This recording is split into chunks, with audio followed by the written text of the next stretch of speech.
안녕하십니까. 복음과 율법의 윤주만 목사입니다.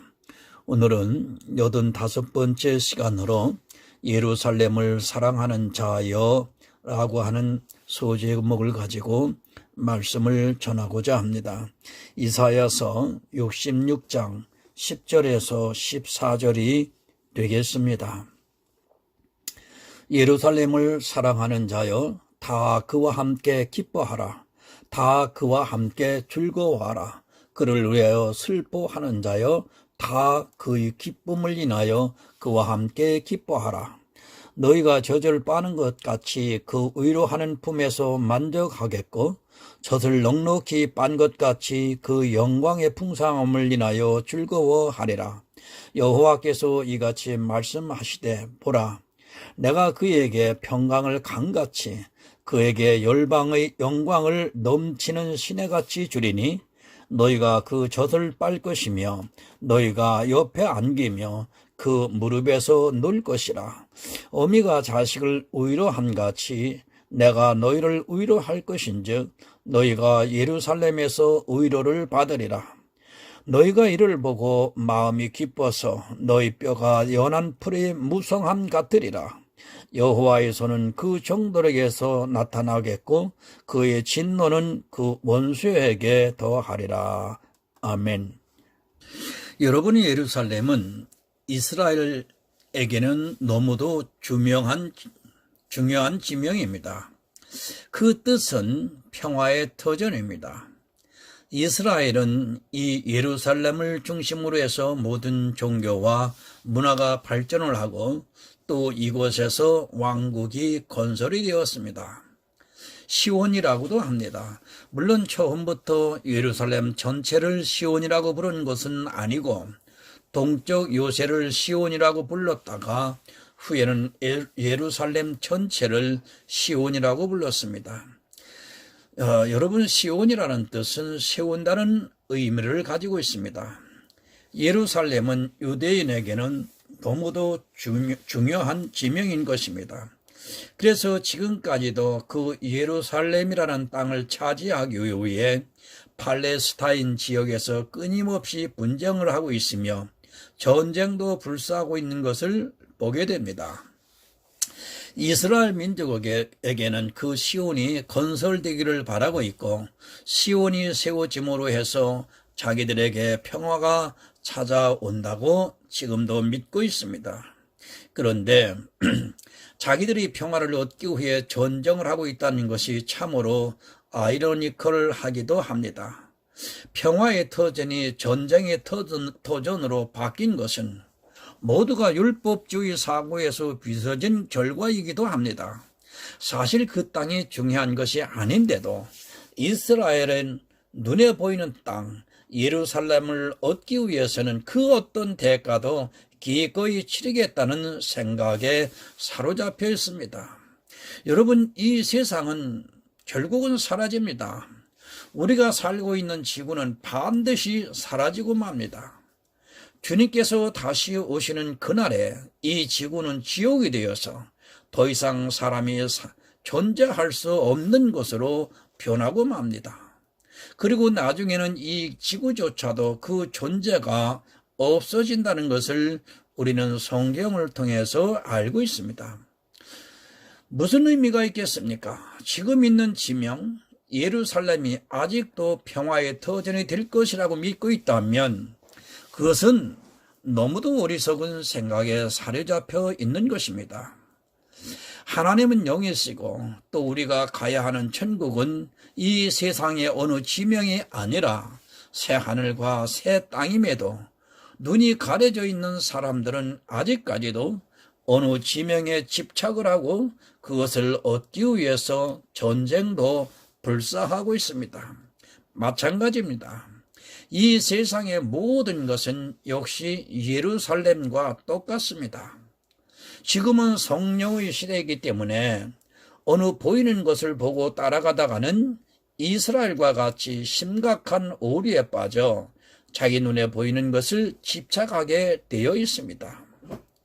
여러분, 바로 교회가 그렇습니다. 보이는 건물이 무슨 의미가 있겠습니까? 솔로몬의 성전도 하나님께서는 허물어 버리셨는데 지금의 교회가 과연 남아 있겠습니까? 그런데 이 시대는 너무 보이는 건물에 집착을 하면서 그것을 더욱 크게 그리고 화려하게 지려고 수고를 마다하지 않고 있습니다. 그리고 마치 그 건물에 하나님이 임재하시는 것과 같이 미혹하고 있는 것이 현실입니다. 모두가 율법주의 사상에서 나온 것들입니다. 마치 바벨탑을 쌓았던 노아의 후손들과 같이 지금도 역시 교회라고 하는 바벨탑을 쌓으면서 그것을 보고 또 그 안에서 예배하는 자신을 보면서 아주 대만족을 해하고 있습니다. 유럽의 교회가 팔려나가듯이 지금 우리나라에 세워진 교회도 언젠가는 똑같은 전철을 밟게 될 것입니다. 그럼에도 그 집착을 버리지 못하고 어떻게 하든지 건물을 지으려고 수단과 방법을 가리지 않고 있습니다. 성경 오늘 본문을 보겠습니다. 예루살렘을 사랑하는 자여 다 그와 함께 기뻐하라. 다 그와 함께 즐거워하라. 그를 위하여 슬퍼하는 자여 다 그의 기쁨을 인하여 그와 함께 기뻐하라. 아멘. 여러분, 예루살렘은 평화의 터전입니다. 이스라엘은 보이는 예루살렘을 찾았습니다. 보이는 예루살렘을 사랑했기 때문에 아직까지도 전쟁을 하면서 그 땅을 차지하려고 애를 쓰고 있습니다. 지금도 이 세상에서 예수 그리스도의 왕국을 건설하겠다는 사람들이 참 많이 있습니다. 이 세상은 그 어떤 것도 평화가 존재할 수 없다는 것을 여러분들은 깨달아야 합니다. 이미 사단에게 빼앗긴 이 세상은 다시 평화가 찾아올 수 없습니다. 여러분, 보이는 예루살렘을 사랑해 보아야 아무 소용이 없습니다. 아무 소용이 없다는 것을 보여주기 위해서 하나님께서 솔로몬 성전을 무너뜨리고 또 포로 생활을 하고 돌아온 후에 건축된 스룹바벨 성전도 회파하게 되게 하셨고, 예수님께서 오셨을 때 찬란하게 영광을 나타냈던 헤롯 성전도 무너뜨리고 말았습니다. 우리가 사랑해야 하는 예루살렘은 중동에 있는 그 예루살렘이 결코 아닙니다. 그런데도 마치 그 중동의 예루살렘이 뭐가 되는 줄 알고 성지 순례를 한다고 하면서 이스라엘을 찾고 있는 사람들이 참 많이 있습니다. 성지라는 말 자체는 믿음 있는 성도가 사용해서는 결코 안 되는 말입니다. 저는 수없이 많은 사람들로부터 이스라엘 성지 순례를 하자는 말을 많이 권고를 받았습니다. 그러나 저는 결코 그때마다 거절을 하고 현재까지 그것을 가지를 않고 있습니다. 여러분, 우리가 사랑하는 성지는 이 세상에 있는 그 어떤 지명이 아니라 바로 하늘에 있는 새 예루살렘이라는 것을 잊어서는 안 됩니다. 요한계시록 21장 2절을 보면 또 내가 보매 거룩한 성 새 예루살렘이 하나님께로부터 하늘에서 내려오니 그 예비한 것이 신부가 남편을 위하여 단장한 것 같더라. 아멘. 그들에게는 새 예루살렘이 없었습니다. 그들이 사랑해야 하는 것은 중동에 있는 예루살렘이 아니라 하나님께서 예비하고 있는 새 예루살렘인데도 그들은 소경이 되어서 이사야서를 보면서도 자기들이 돌아갈 지명 예루살렘을 바라보고 있었습니다. 여러분, 우리가 가야 하는 곳은 새 예루살렘입니다. 내가 사랑해야 하는 것은 내 새 예루살렘이지 이 세상에 있는 그 어떤 지명과 또 건물이 되어서는 안 됩니다. 새 예루살렘을 사랑하면서 그것을 인하여 기뻐해야지 자기들이 건축한 교회를 보면서 마치 그것이 예루살렘이나 되는 것 같이 그곳에서 평화를 찾으려고 한다면 참으로 어리석은 사람입니다. 이 세상에서 무엇을 하려 하지 마시기 바랍니다. 제가 아무것도 하지 말라고 드리는 말씀은 아닙니다. 새 예루살렘을 사랑하는 성도는 이 세상에 있는 그 어떤 것이 좋게 보여도 절대로 사랑하지 않습니다. 그런데 지금도 역시 이스라엘이 예루살렘을 사랑했던 것과 같이 어떤 지명과 건물을 보면서 사랑하고 있는 사람들이 너무 많이 있습니다. 여러분, 천국을 기뻐하시기 바랍니다. 지금 본문의 말씀은 예수 그리스도께서 새 하늘과 새 땅을 창조하실 것을 보고 기뻐하라는 말씀입니다. 내 마음이 있는 곳에 보물이 있다고 예수님께서 말씀을 하셨습니다. 내 마음이 이 세상에 있는 예루살렘을 향하고 있는가 아니면 천국을 행하고 있는가에 따라서 그의 영혼이 천국에 갈 수 있기도 하고 또 이스라엘과 같이 멸망을 당할 수도 있습니다. 그 예루살렘이 예수 그리스도로 말미암아 찾을 수 있다는 말씀입니다. 천국을 사랑하는 자는 예수 그리스도로 말미암아 기쁨을 누리고 예수 그리스도로 말미암아 즐거움을 누릴 수 있다는 말씀입니다. 이스라엘은 보이는 예루살렘에 집착을 했지만 하나님께서는 예수 그리스도를 통해 보이지 않는 하늘에 있는 영원한 새 예루살렘을 가르쳐주고 있습니다. 여러분, 예수 없이는 안 됩니다. 어느 누구도 어떤 방법으로도 예수가 없이는 새 예루살렘을 소망할 수 없으며 예수가 없이는 새 예루살렘을 사랑한다고 하는 말은 거짓에 불과합니다. 새 예루살렘을 사랑하는 성도는 오직 예수 안에서 기쁨과 즐거움을 누리고 있습니다. 새 예루살렘을 사랑하는 자는 반드시 예수 그리스도와 함께 기쁨을 누리고 있습니다. 그는 평강의 왕으로 오셔서 우리 심령에 평강을 주시고 내가 사랑하는 새 예루살렘을 갈 수 있는 자가 되게 하셨습니다. 그것은 오직 예수 그리스도의 은혜로 말미암은 것입니다.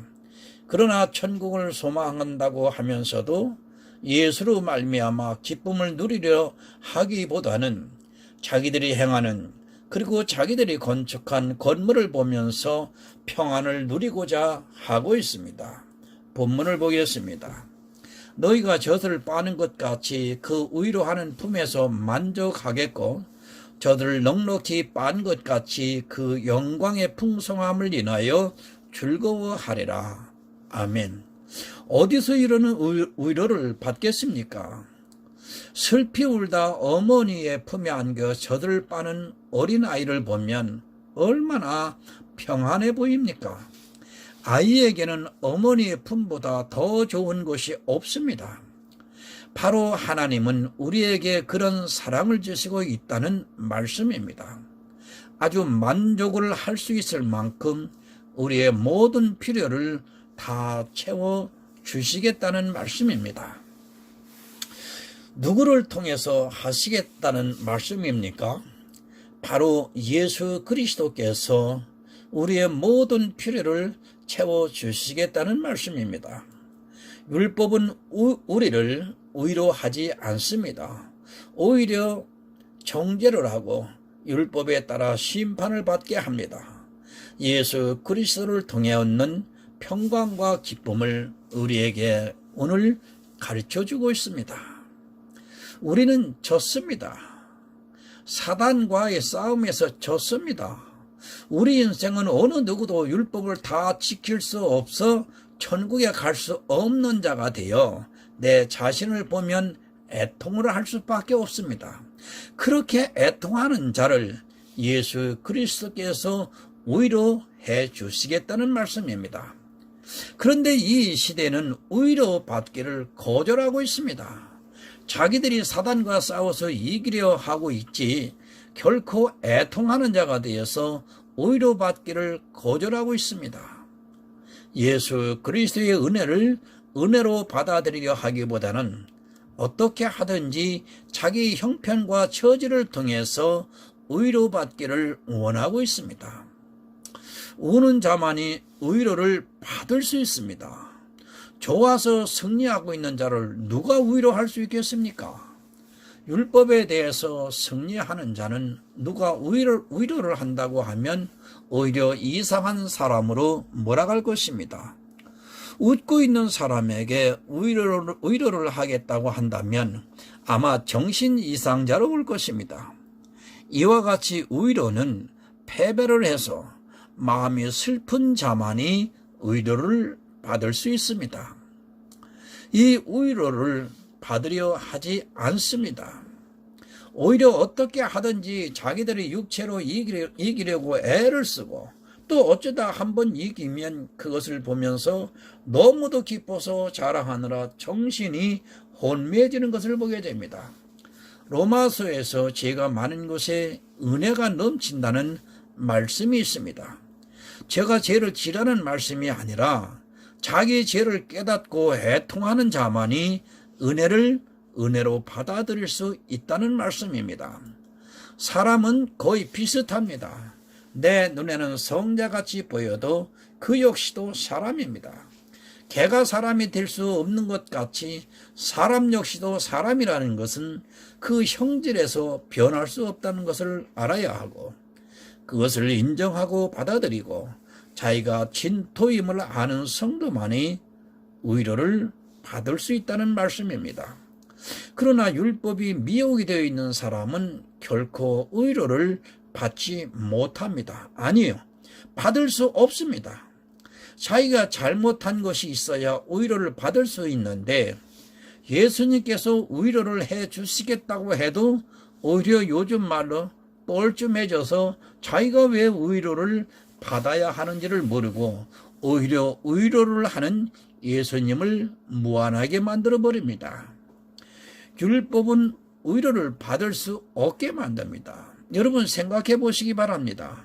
내가 안식일을 철저하게 지키고 또 근처에 11조를 드리고 일에 이틀을 금식하고 또 시간을 내서 기도를 하고 또 과부와 고아를 돕고 하는 사람이 어떻게 위로를 받을 수 있겠습니까? 아마 다른 사람이 위로를 한다고 하면 너나 위로받으라고 할 것입니다. 기독교인들은 가장 잘못된 사상이 바로 선하게 사는 것이 율법을 지키는 것으로 알고 있다는 것입니다. 선하고 이렇게 사는 것과 율법을 지키는 것과는 다른 일임에도 마치 그것을 같이 생각하고 있다는 말씀입니다. 선하고 의롭게 사는 사람은 자기가 역시 죄인임을 알기에 위로를 받을 수 있지만 율법을 지키는 자는 절대로 위로를 받지 못합니다. 아니 누가 위로를 한다 해도 거절을 합니다. 본문을 보겠습니다. 여호와께서 이같이 말씀하시되 보라 내가 그에게 평강을 강같이 그에게 열방의 영광을 넘치는 시내같이 주리니 너희가 그 젖을 빨 것이며 너희가 옆에 안기며 그 무릎에서 놀 것이라. 아멘. 예수님은 평강의 왕으로 오셨습니다.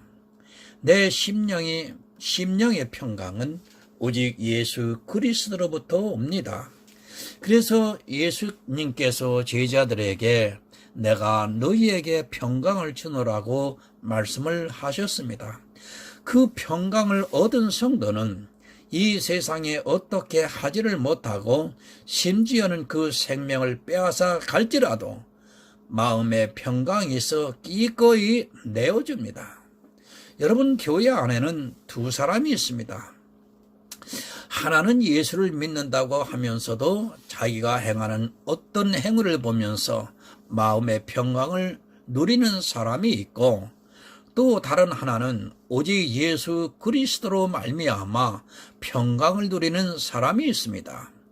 자기가 드리는 예배를 보면서 자기가 입술로 찬양을 하면서 또 기도를 하면서 또 교회에 나와서 봉사를 하면서 그런 것으로 평강을 누리는 사람이 있고, 오직 예수 그리스도께서 이루신 구속의 은혜를 믿음으로 받아들이면서 평강을 누리는 사람이 있습니다. 내가 하는 모든 행위는 내 영광입니다. 착각하지 마시기 바랍니다. 내가 어떤 행위를 하고서 하나님께 영광을 돌린다고 해서 그 영광이 하나님의 영광이 되는 것이 아니라는 것을 오늘 여러분들은 분명하게 깨달으셔야 합니다. 예수 그리스도가 하신 모든 영광이 바로 하나님의 영광입니다. 내가 영광을 나타내려고 하지 마시기 바랍니다. 제가 아무것도 하지 말라는 말씀을 드리는 것은 아닙니다. 내가 행하는 모든 영광은 내 영광이라는 것을 깨달으라는 말씀입니다. 그 영광은 예수 그리스도로부터 오는 영광이 아니라 내가 한 행위의 영광입니다. 우리는 그 영광을 나타내는 자가 되어서는 결코 안 되고, 오직 예수 그리스도의 영광을 나타내는 자가 되어야 합니다. 그것은 내가 무엇을 한 것을 이야기하는 것이 아니라 예수 그리스도께서 십자가를 지신 것을 나타내는 것입니다. 예수 그리스도로 양식을 삼으시기 바랍니다. 그 젖을 빠시기 바랍니다. 그러나 이 시대 교회는 예수 그리스도의 젖을 빨기보다는 이 세상 예화가 판을 치고 율법이 성향을 하고 있습니다. 이 세상 이야기, 심지어는 유머까지 교회에서 전해지고 있습니다. 자기가 무엇을 먹고 있는지조차 모르는 것이 오늘날 교회 안의 현실입니다. 생명의 양식인 예수 그리스도를 먹고 있는지, 아니면 진노의 포도주를 가져다 주는 율법을 먹고 있는지, 아니면 이 세상 관원의 지혜를 먹고 있는지조차 모르고 목사가 전하는 말을 무조건 아멘으로 화답을 하고 있습니다. 그 젖을 빨려고 하기보다는 오히려 세상 것을 먹으면서 즐거워하고 있습니다. 여러분, 예화 듣지 마시기 바랍니다. 그것은 예수 그리스도를 먹는 것이 아니라 이 세상의 지혜를 먹는 것입니다. 그럼에도 그 예화에 감동을 받고 심지어는 눈물을 흘리고 은혜를 받았다고 말하고 있습니다.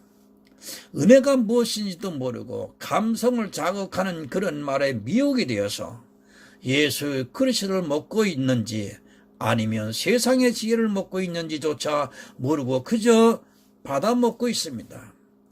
여러분, 저는 바른 복음을 깨닫고 나서 그 이후에는 절대 목사들의 설교를 듣고 아멘으로 화답을 하지 않습니다. 오직 제가 아멘으로 화답할 수 있는 것은 성경 말씀을 읽고 난 다음에 아멘으로 화답만 합니다. 생명의 양식은 오직 예수 그리스도입니다. 예수 그리스도를 먹는 성도만이 만족을 누릴 수 있습니다. 예수 그리스도로 가득 차 있는 성도만이 평강을 누릴 수 있습니다. 그런데 예수는 그저 양념으로 가끔 한마디 하면서 예수 믿으라고 하면 모든 것이 다 용납이 되고 있습니다. 여러분, 예수 믿으라는 그 말 한마디 하고 세상 이야기로 예화로 떠들고 있는데도 그 예수를 믿으라고 하는 말 한마디에 다 용납이 되고 있습니다. 이스라엘이 만나만을 먹는 것을 불평했습니다. 지금도 믿음이 없는 교인들은 예수에 대한 말씀을 전하면 그것을 먹기 싫어서 불평을 하고 있습니다. 그들은 예수 그리스도를 통해 새 예루살렘을 마음에 두고 있는 것이 아니라 예수 그리스도를 통해서 이 세상에서 어떻게 하면 잘 먹고 잘 살 수 있을까를 생각하고 있습니다. 성경 본문을 봅니다. 어미가 자식을 위로함 같이 내가 너희를 위로할 것인즉 너희가 예루살렘에서 위로를 받으리니 아멘. 인자가 넘치는 하나님이십니다. 그 사랑을 깨닫는 성도만이 위로를 받게 됩니다. 어미가 그 자식을 위로하는 것 같이 우리를 위로해 주시겠다고 말씀을 해 주시고 있습니다. 모두가 어린 시절 어머니의 위로를 받아 보았을 것입니다. 저는 지금 어머니가 돌아가셨지만 나이가 들어서도 어머니로부터 위로를 받아서 지금도 어머니를 생각을 하면 눈물이 나옵니다. 나보다 연약하십니다. 그런데도 눈을 감으시기까지 저를 보면서 위로를 해주시고, 당신은 죽음을 아신 후에는 내가 없으면 직장이 없이 집에 있을 때 우리 아들이 어떻게 살래 하면서 하시던 말씀이 아직도 귓가에 생생하게 들려지고 있습니다. 이런 위로를 받아본 사람만이 참 위로가 무엇인지를 알 수 있습니다. 그것이 어머니입니다.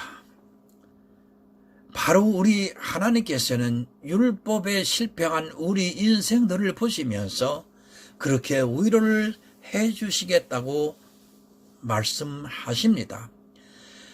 패자가 되어 죽을 수밖에 없어 애통을 하고 있는 우리 인생들에게 다가와 어머니와 같은 사랑으로 감싸주면서 위로를 해 주시겠다고 지금 말씀을 하고 있습니다.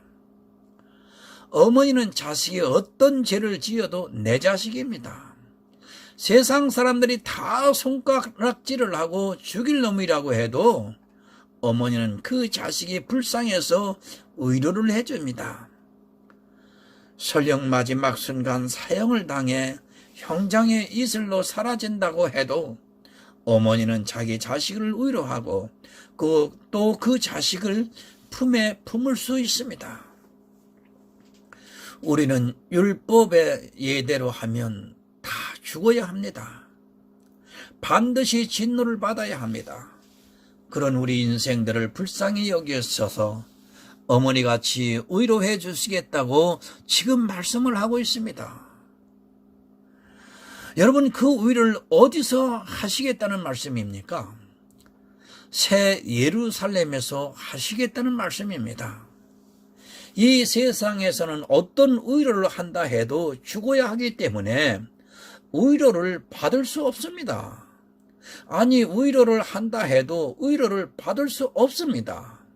한 번 죽는 것이 정해져 있는데 어떻게 위로가 되겠습니까? 그러나 하나님께서는 새 예루살렘을 우리에게 약속을 해주시면서 그곳에서 우리가 마음껏 위로를 받을 것이라고 말씀을 해 주시고 있습니다. 여러분들의 심령에 우리가 가야 할 천국이 여러분들 지금 보이고 있습니까? 여러분, 이 땅에서 결코 위로를 받으려 하지 마시기 바랍니다. 어떤 위로를 받는다고 해도 내 생명이 죽는 그 순간에는 그 위로가 아무 소용이 없다는 것을 알아야 합니다. 여러분, 위로라는 것은 괴로움이나 슬픔을 달래주는 것을 말하고 있습니다. 죽음이 있고 병이 있는 이 세상에서는 참 위로가 있을 수 없습니다. 그래서 새 예루살렘을 말씀해 주시고 있는 것입니다. 그곳에 가는 순간 우리 눈에서 눈물이 씻겨지고 다시 아픔이나 사망이 없다는 말씀을 하고 있습니다. 바로 그런 곳이래야 참 위로가 될 수 있다는 말씀입니다. 그 새 예루살렘을 사랑하는 성도가 정말 되시기를 부탁드립니다. 그 예루살렘은 오직 예수를 통해서만 갈 수 있는 것입니다. 본문을 봅니다. 너희가 이를 보고 마음이 기뻐서 너희 뼈가 연한 풀의 무성함 같으리라. 여호와의 손은 그 종들에게 나타나겠고 그의 진노는 그 원수에게 더하리라. 아멘. 여러분, 상상만 해도 얼마나 가슴이 벅찬 일입니까? 성경에서 이런 말씀을 하고 있는 천국은 너무도 좋은 곳입니다. 실제 그곳에 가서 천국을 눈으로 목도를 한다면 얼마나 기쁨이 넘치겠습니까? 천국을 사랑하는 사람이 있고 이 생을 사랑하는 사람이 있습니다. 교회 안에는 반드시 이 두 사람이 함께 지금 있습니다. 여러분, 누가 더 많겠습니까? 이 생의 안목과 정욕을 사랑하는 사람이 더 많이 있습니다. 하나님께서 예배하고 있는 새 예루살렘을 사랑하는 사람보다는 이 생의 정욕을 사랑하는 사람이 더 많다는 것을 깨달으셔야 합니다. 자기가 하는 행위가 이 생의 정욕과 안목을 사랑하고 있다는 것을 전혀 깨닫지 못하고 교회 안에서 하나님을 위한다고 하면서 열심에 빠져 허우적거리고 있는 사람들이 오늘날 교회 안에 너무너무 많이 있습니다. 천국에서는 우리 뼈가 연할지라도 어느 누구도 해치지 못합니다. 하나님께서 그 오른손으로 붙잡아 주시고 있기 때문에 연한 것 같지만 모든 것을 다 누릴 수 있는 풍성함을 얻게 된다는 말씀입니다. 지금 우리가 사는 세상에서는 하나님의 손을 직접 볼 수 없지만 천국에서는 하나님의 강한 손이 우리를 붙잡아 주시는 것을 보게 됩니다. 그리고 원수는 진노를 받게 됩니다. 물론 사단입니다. 그러나 그 사단이 무엇을 가지고 있는가를 알아야 하고 또 그 사단에게 미혹이 되어 있는 사람이 누구인가를 여러분들은 깨달아야 합니다. 그래야 하나님으로부터 진노를 피할 수 있습니다. 율법주의에 미혹된 이스라엘을 예수님께서 사단의 자식들이라고 분명히 말씀을 하셨습니다. 지금도 원수는 율법을 가지고 교인들을 미혹하고 있고 거기에 미혹이 되어 있는 사람들은 천하를 다니며 교인 하나를 얻으면 배나 지옥 자식이 되게 지금 만들고 있습니다. 율법을 지키고 따르는 자는 반드시 율법으로 말미암아 진노를 받게 됩니다. 율법은 내가 지켜야 할 것이 아니라 나를 정죄하는 원수라는 것을 결코 잊지 마시기를 바랍니다. 여러분, 새 예루살렘을 사랑하시기 바랍니다.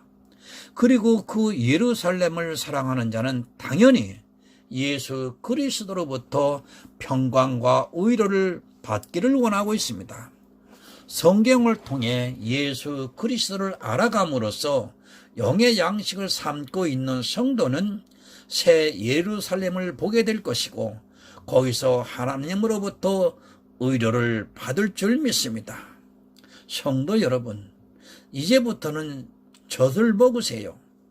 그것은 오직 예수 그리스도입니다.